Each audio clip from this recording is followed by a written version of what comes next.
Joining us, we will jump into a conversation now with Grant Callen, who is the CEO and executive founder and CEO of Empower Mississippi. And Grant, just so you know, this is a conversation that it certainly elicits passion when we talk about school choice, when we talk about education freedom, and it also elicits text like... hey, I put a new fuse in the text line, so we're good.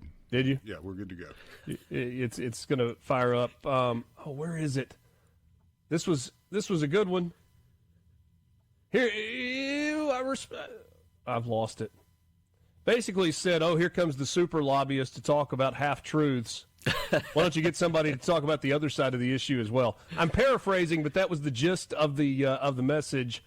We're talking about all of the sides and all of the issues and all of the questions related to school choice and to education freedom. We know, Grant, that this is going to be a big topic for the legislature in 2026. Speaker of the House, Jason White, has made that abundantly clear, as has the governor. We talked a lot about it with Lieutenant Governor Delbert Hosemann a week or so ago. I appreciate you coming in. Good morning. Well, good morning. I'm glad to be here. And it should elicit passions because we're talking about our kids. We're talking about our communities. We're talking about our state, talking about our schools. These are things that really matter. And so passion is good. It's certainly good in talk radio. There's no question about that. At Empower Mississippi, this has been something that you've been looking at and studying and talking about really since the beginning. So just kind of to be clear as we start things off, your position on the idea of school choice in Mississippi. I think we'll talk a little about surrounding states, but I'm more concerned about our state right now than what they're doing in Louisiana or Arkansas or Tennessee or other places. Sure. My position is every child is unique and there ought to be education options so that parents can match their kids to the best setting for their needs. I am agnostic about type, so I'm not pushing private schools. I'm not pushing charter schools or traditional public or magnet over a different type. I really think education providers and educators can thrive in lots of different settings, but the best opportunity for our kids in Mississippi to get a world-class education, in my view, is a setting where there are robust options. And that puts us in a position where education service providers, teachers, principals of all stripes are focused on meeting the needs of kids so that they keep them there. And I think that would produce the best outcomes. But I also approach this with a realization that there's a lot of kids that are already in a great setting. And maybe that's because they have chosen their neighborhood public school and they moved to that community because of their neighborhood public school and they're really proud of those schools. Maybe it's somebody who has already chosen a private school and they're really proud of those schools. So we approach this with a first do no harm. We don't want to do anything to disrupt where kids are already getting a great education. And we're really not focused on those kids where it's already working. The focus of this is all about kids who are falling through the cracks, whose parents know they need something else and they just don't have the options. I think there are things we can do to address that. And Grant, that strikes me as a fairly non-controversial position or non-controversial take. I think regardless of where you fall in the school choice education freedom debate, most people would say we want the best outcomes possible for kids, and we want kids to have the opportunity to get the best education possible. But then the controversy comes in when you start talking about funding and how do you get to the finish line and, what schools should have to take what kids and what kids in certain districts should have the opportunity to move from one to another. It is interesting to me when it seems like there's a line of delineation between what the Speaker of the House and maybe the governor want and what the Senate appears to want. But one area that there does seem to be agreement is the idea that kids in failing or D-rated districts should have the opportunity to move to more exceptional districts if it's feasible, right? I mean, if they can get there, if the parents can get them there. Do you see that as an area that the two sides agree on? Oh, I think, yes, there is agreement there, but I think that doesn't go nearly far enough. And there's a couple of reasons for that. One, as the accountability model has been inflated since COVID, and some of that is the fact that our kids are genuinely doing better, and some of that is the model's inflated. Out of like 140 school districts, we only have 3 districts in the entire state rated D or F. That doesn't mean there's only 3 places in the state where our kids are not thriving. There are plenty of children across the state who are in a range of rated districts, some high performing, some low performing.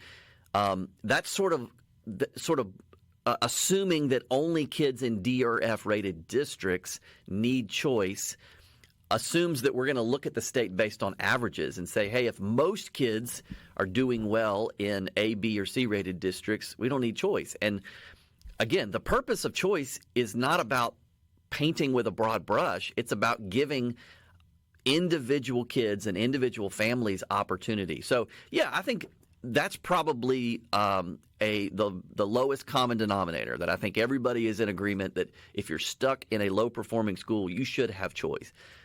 And look, I'm thrilled. That's actually progress. That's more alignment than we have seen in a long time.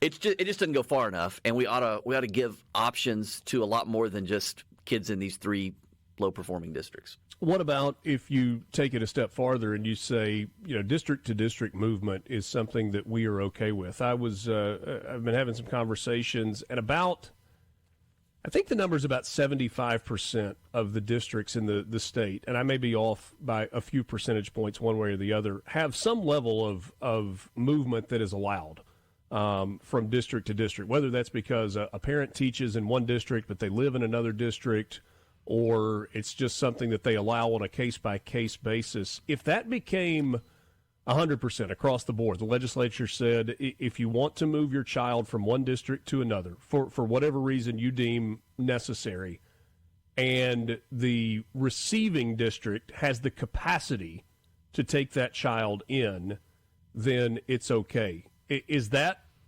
maybe the first important step that we get to in your mind? I think that would be an incredibly helpful first step because, again, what we're talking about is we have great schools. We don't have universal access to those great schools. And so that is, years and years ago. I mean, Mississippi has long had a open enrollment cross-district transfer policy that does technically allow families in, to your point, most districts, a process. The problem is that process is incredibly cumbersome, and it often requires that you be politically connected in the district you're trying to leave and the district you want to come to. And either one can veto it for cause or no cause. It truly can. It's entirely up to them. It's an ambiguous process, and it literally requires that you know people and can pull political strings. So the current process, while does technically allow cross-district transfer, it's just not nearly open enough, and it's kind of a political system. There certainly is a financial piece to this, and we will get into that. And the big financial questions, one, and what we were just discussing, if you live in, I'm just going to use close to me because it's relevant to where I live. If you live in Panola County and you want to send your kids to the Lafayette School District or the Oxford School District, but you pay your local taxes in Panola County, what does that do for Lafayette or Oxford in terms of tax revenue? That's a question that people have. Also, does the money follow if you were allow a public to private transfer? That's one of the big things that people are talking about. We'll get to that coming up next with Grant Callen, founder and CEO of Empower Mississippi. Good to be with you this morning. It is Mornings with Richard Cross on SuperTalk Mississippi. Grant Callen is my guest, founder and CEO at Empower Mississippi. We get this message on the C Spire text line. Districts will have capacity, a word I used a little while ago, for good students and athletes. This weakening schools that are not great schools. I tend to think that that's a message that kind of fits the narrative that you're looking for as opposed to the reality. Grant, this is a question that I don't know has a clear answer. How much movement would we actually see? And yeah. This is not the public to private conversation, but if public to public was open, where it could happen anywhere in the state of Mississippi, as long as the receiving school had the capacity, had the space to take new students in, how much movement would we see district to district? I think it would be relatively small. But again, it would be the kids who are on the bubble, who are struggling or thinking about like just where it was not the right fit. I think they would be the ones to move. It's interesting. I looked at some polling recently, and when asked nationally, why do families switch schools? That was the question. Why do families switch schools? It's not what we spend most of the time talking about, which is academics and NAEP scores and things like that. The number one thing that parents across the country said, it was excessive stress, anxiety, or bullying. So sometimes parents just want your kid to be in a situation where they're safe. They're not, and maybe they find themselves in a situation with their child is being bullied, or it's not the right fit for any number of reasons, and it's stressful, and a change of setting is necessary. And I think it would be relatively few, particularly because it has the receiving district has to have capacity to take those students. So what we're really talking about is currently both districts have to approve it. We're talking about saying, now we would end the process where the sending district has to approve a child to leave, and simply the receiving district would have to decide if they have capacity to serve that student. So in the end, I think it would be relatively small, but it would be incredibly meaningful for those kids that exercise the choice. You know, we can talk about all of this in a utopian world where it's just like, oh yeah, we want what's best and we'll allow people to move freely, and it's all about getting what is best. But there is a financial component to this. Sure. There's a financial component for local communities. There's a financial component for the schools themselves.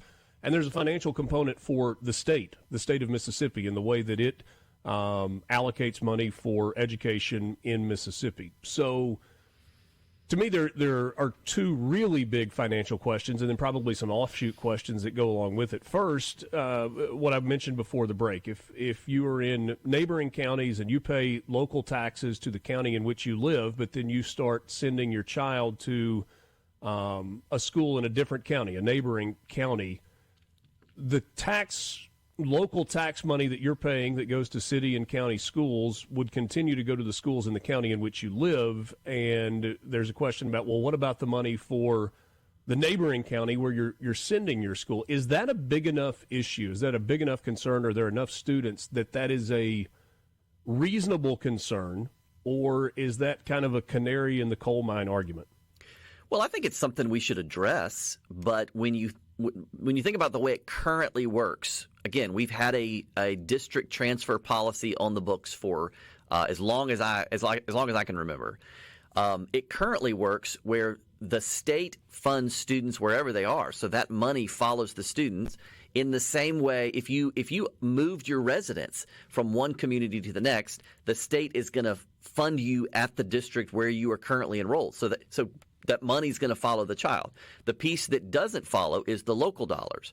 And districts have handled that differently, but in most cases, today they charge a tuition. And that might be $500, it might be $1,000. I think the most I've seen is they will charge $2,000. $2,000. I think that's the highest number that exists right now in Mississippi. So what we're suggesting, and what we've heard lots of people talking about, is there's nobody suggesting that the local dollars should follow a child to a different district. We simply think the state average cost of a student should follow that student to the next district. And then depending on what the legislation looks like, there's a couple of different ways to handle that. You could say, well, districts are still allowed to charge a tuition.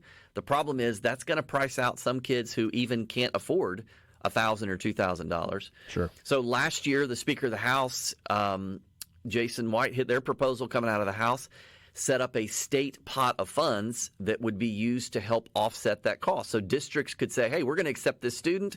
We're going to accept this a little bit extra money out of the state pot in order to make up for the local dollars that are not following. So we spend a lot of time talking about... And just to use real numbers on that, let's just say that the difference in what it costs to educate on a per-child basis, let's just say it's $3,000 or let's say $5,000 different between what the state allocates and what the local city or county makes up in terms of difference. And you charge $1,000 tuition. So you're talking about a $4,000 difference.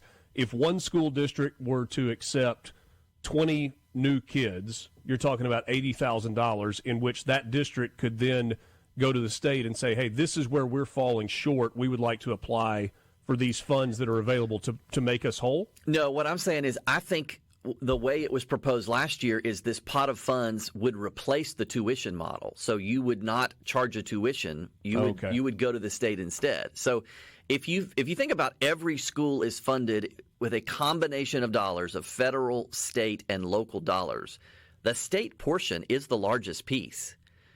And it varies what the local contribution is. So the important thing is that the state portion follow, and there are a variety of proposals for how you make up for the local. But currently, if a child moves out of Madison County into Clinton School District, the state is going to fund that child at Clinton, not Madison anyway.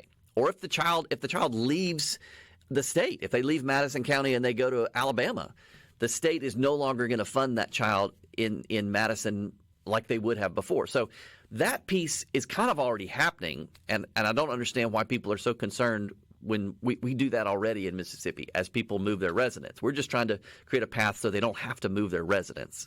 I think the bigger financial concern, though, is the question of students that are currently in public schools moving to private schools, and the question about whether or not, if we say the money follows the student, does the money that the state is allocating for a student that currently is in a public school going to a private school follow that student to the private school? And when you talk about universal school choice, there are a lot of people that assume that money would follow. To me, though, that creates a really significant issue. What do you do with the kids that are already in private schools? Sure. That number is about, I think it's about 40,000. Correct. I think you've got about 25,000 students that are currently in MAIS private schools, and then about another 15,000 that are in some other sort of religious or parochial or whatever school that doesn't fall under MAIS. So if you're talking about 40,000 students at between $6,000 and $7,000 a year, you're talking about another $400 million that the state says they don't necessarily have to push into education without moving money from somewhere else. Well, there's a couple of things I would say. This is an important point. First of all, the purpose of all of these conversations about school choice is not about helping kids that are already in private school. I think they need to be eligible, but I think they need to be at the back of the line after everybody else has been helped. So keep that in mind. The first goal is to help kids who are currently struggling somewhere who need another option. So, for instance, in Arkansas, they did I believe it was a 5-year phase-in. Kids that are already in private school were at the back of the line. So that might have been year 3 or year 4. And then they started with low-income students before everybody got it. So we're talking about focusing on kids elsewhere first. But then once you get to students that are already in private school, there's no state in the country that has had anywhere near 100% participation. So EdChoice, a national school choice organization, looked at Mississippi and did a study, I believe it was 2 years ago, came out in late 23, And they estimated, based on what's happened in other states, we would see about a 21% take-up rate in that first year. So 21% of 40,000 kids in private school is much less than what you're talking about, sort of funding everybody. So we look at if you were to fund 40,000 kids in private school, and even if you included the 23,000 homeschoolers, which I don't know whether this program will include homeschoolers or not, you're talking about 13,000 kids, maybe $90 million. So and again, that's getting at the back of the line after everybody else, but 90 million is nowhere near 500 million, which is the number I keep hearing tossed around. Yeah. We will continue this conversation with Grant Callen on the other side of the break. He's founder and CEO of Empower Mississippi. We're back with you right after this. Lance, we may have created something that we have to further evaluate. Yes, sir. We got a message a little while ago said, the country music is making my mouth water. I'm icing down the cold beer right now. Well, I had to play some Mel McDaniel. I'm country fried for you, so get some country fried steak today, too, with your beer. Hey, go ahead and ice it down at 7:38 on a Wednesday morning. That's how I roll, so I know I feel Okay. you. I feel you. And Lance, I'm going to be having a Louisiana Saturday night in Baton Rouge with the LSU Tigers Saturday night. So it's good song choice. Make sure There you you play go. that as you're pulling in, because it will be a fun time. There you go. Grant Callen is with us. He's founder and CEO at Empower Mississippi. I think ultimately where we need to end up today as part of this conversation, because there can be these hypothetical conversations like, well, it could work like this and it might work like this. And we get down to a question of, okay, but what's the legislature going to do? And we'll get there in just a second. But I do want to ask you one other question.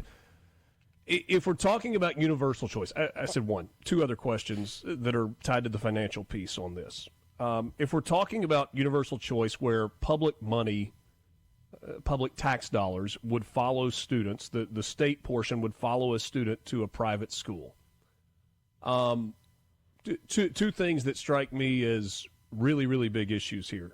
Number one, is that immediately going to cause the private school to raise its tuition amount by the amount that the public money would equate to? So if, just using round numbers, if it cost $10,000 to go to private school X and all of a sudden there was an additional $6,000 available for a student transferring in, would that school take its tuition to $15,000 or $16,000?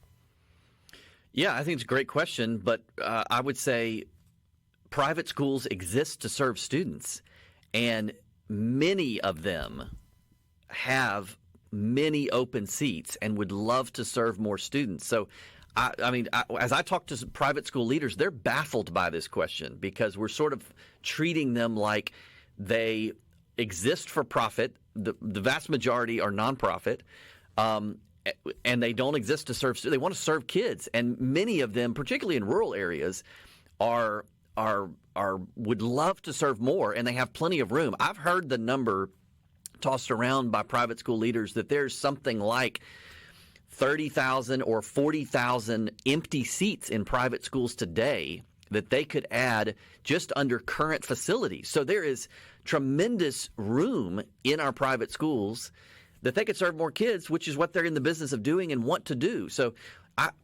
But be that as it may, you don't think that they would raise tuition commensurate with the amount of money coming from the state? I think the vast majority would not, but it's a marketplace. It's the question of, like, could grocery stores raise prices to price out people with food stamps? Sure, but they exist to sell groceries, and if you have a coupon, so maybe you would have a few that would raise their prices, and it's a marketplace. And if as soon as they got out of the price range of what is affordable for most families, somebody's going to see that as an opportunity and create a low-cost private school that is affordable. So you already see that kind of marketplace in the private school landscape as you have some of the big players are all extremely expensive private schools, but those are like 3 or 4 in the state.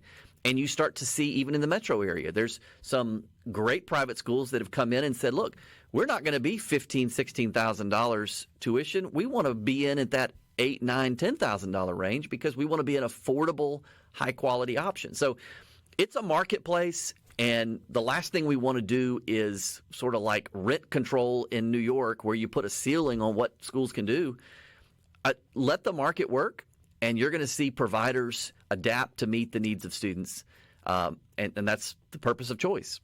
And then the other part is, if public money goes to private schools, do private schools then become beholden to the same testing standards and teacher standards that public schools are beholden to? Absolutely not. They are fundamentally different entities, and there's a long tradition of this in higher education, where we use Pell Grants to allow students to attend, in some cases, a private school. I mean, I went to Belhaven University for my undergrad and used a Pell Grant to help afford it. And that Pell Grant didn't allow the federal government to tell Belhaven they couldn't be a Christian university, or they couldn't hire Christian professors, or they had to take some kind of national test. There are certain accountability minimal standards that'll be there, and again, all of that comes down to the devils are in the details, and I don't know what this package will look like. Many states have said that in an education scholarship account program like this, an ESA program, you would require every private school to take a nationally norm reference test and submit those test scores to the state. That's what we support. Most private schools already offer a nationally norm reference test, so you're not adding an undue burden. It would simply allow them to take something they're already doing and submit those results to the state. But most of those tests are different than the tests that are being administered by public schools, right? Absolutely, and they have that's a feature, not a bug, that we have a diverse buffet of options across the state.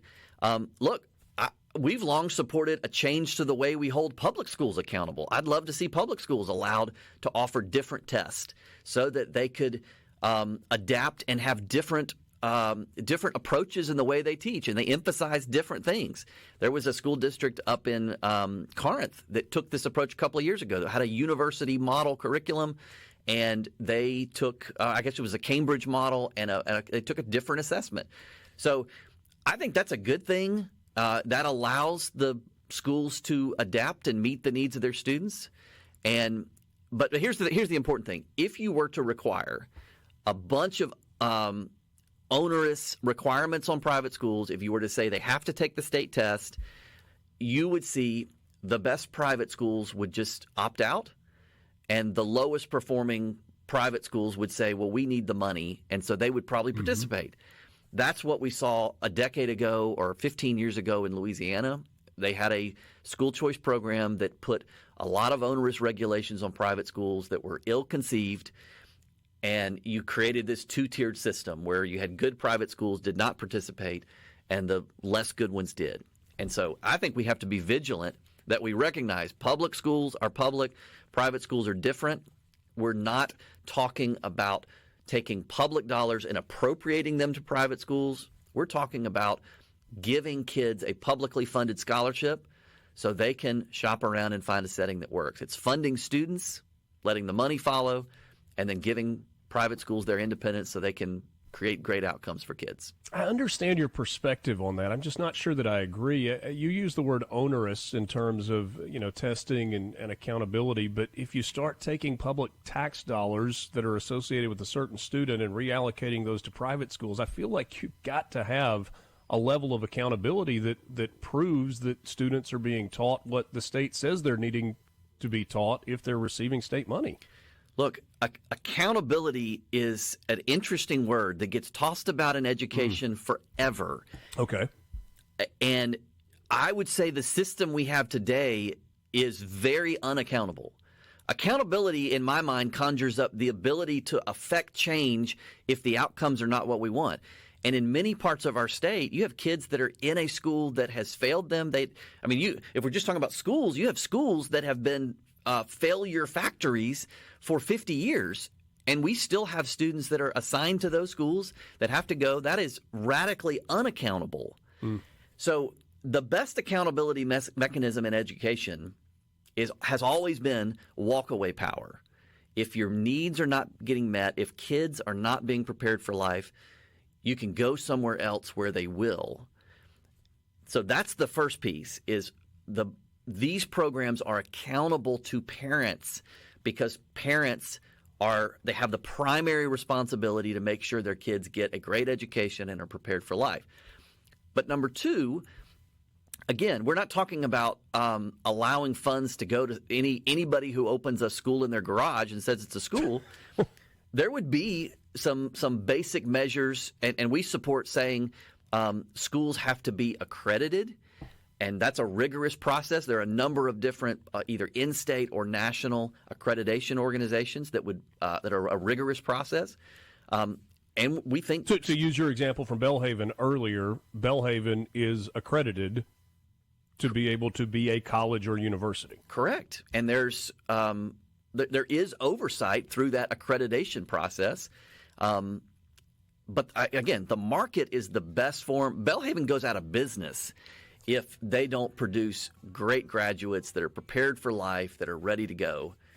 That's the accountability mechanism that's most effective.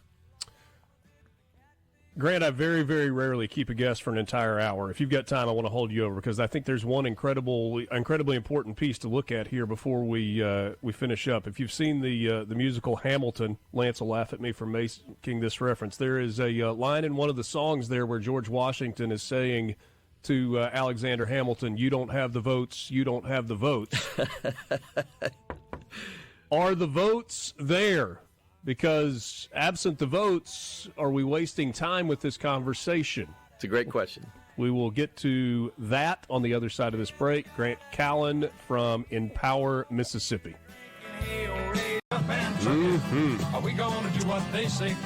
As predicted, maybe 100 of your messages on the C Spire text line. You can be part of this conversation, 601-879-4395. I promise you, I am reading all of them. Obviously, we don't have time to get to all of them, but it's pretty divided, Grant, as has been the case with this conversation about school choice, about educational freedom in the state of Mississippi. You have people that are adamantly for it, and all of the details be damned. You've got people that are adamantly against it, and they don't want to hear anything otherwise. So let's spin this forward to January 2026. We know that this is a conversation, and we know it because the leaders in the legislature have told us that this is going to be a conversation this year. It's kind of reached almost a tipping point. Jason White has told us he's for universal school choice. He believes in parents with having the choice or having the option to give their kids what they need regardless of where they go to school. The lieutenant governor has taken a much more measured approach with this, and I think he would say a fiscally sound approach, but also recognizing that students in failing districts need better opportunities. So I know you've talked with a bunch of legislators, as have I. I do not get the impression that on the Senate side that there is any sort of appetite for a universal choice model. And when I say appetite, I don't think the votes are there. I actually have a question about the House side, because this is a very aggressive agenda item for the Speaker of the House, Jason White, and it seems to have the backing of Governor Tate Reeves as well. But one of the issues that I see arising, and this is what I'd love to hear from you on, is that you've got senators that say, I can't go back to my high-performing school districts and say that I voted for school choice, not if I want to stay in Jackson. Well, you have representatives from those same districts who are going to have the same issue. Why is it that we, I feel like, just assume that the House is going to be able to get this bill passed? Whatever this bill turns out to be. Well, the details matter. And one of the things that makes this such a complicated issue to talk about is it's public to public is a different issue than private choice. We haven't even talked about charter schools. The issue has a lot of different facets, and every different facet of this issue has its champions and its opponents. So the devil will be in the details, and the Speaker has said there's going to be one big education package, and I'm confident that he's going to be able to craft a package that his membership can pass. Look, we've had really productive conversations with senators to find where is the common ground, where is something that they can pass. Today, I don't know what the legislation is going to look like. That's a better question for Speaker White. But I can tell you, in all the years that I've been doing this, I have not felt the kind of momentum that I am feeling right now as I hear from legislators who tell me, these are legislators who have had concerns, who have been on the fence. They feel like there's momentum like they've never seen before. And you talk about somebody coming back and having to reconcile with a superintendent or somebody in their good district. It's not just superintendents you're going to have to reconcile with. You're going to have to deal with parents who know that this issue has reached a fever pitch, know that our surrounding states have something they don't. I looked at the numbers the other day. 37% of Mississippi citizens live in a county that borders another state. You don't think, now that all of these other states have done this, that they're not going to start having friends and relatives and family members right across the line that have this array of options that we don't have. I think that's going to influence. And on another day, I'd love for you and I to get into a conversation about how this is actually working in surrounding states. Is it working as well in Louisiana and Arkansas and Tennessee as sometimes we are led to believe? I want to leave the conversation here, if we may. Visited with the governor 3 or 4 weeks ago, and I asked him about this. He is obviously supportive of school choice. It certainly is a President Trump agenda item and something that he seems to have fallen in line with. But I asked him, I said, if you get a bill that is short of universal choice but does provide progress, is that something that you would sign? And his response, and I'm paraphrasing, I don't have the exact quote, was, I never want to stand in the way of good legislation. Yep. Oh, Grant, I think Richard may have froze up on us. And so I'm going to exit you out here. I think we're going to be parachuting out in about 30 seconds. Any final thoughts? Well, this is why we have the fight. This is why we have the debate, because we don't know what's going to happen. We don't know what's going to be in the legislation. But I'm excited to watch it. Let's engage parents. Let's engage families. Be involved in the process, and we're going to get something great. Well, Grant, thank you. You're always so informative. Grant Callen, founder and CEO of Empower Mississippi. Have a wonderful weekend, my brother, and be safe heading down to the Red Stick. Thank you.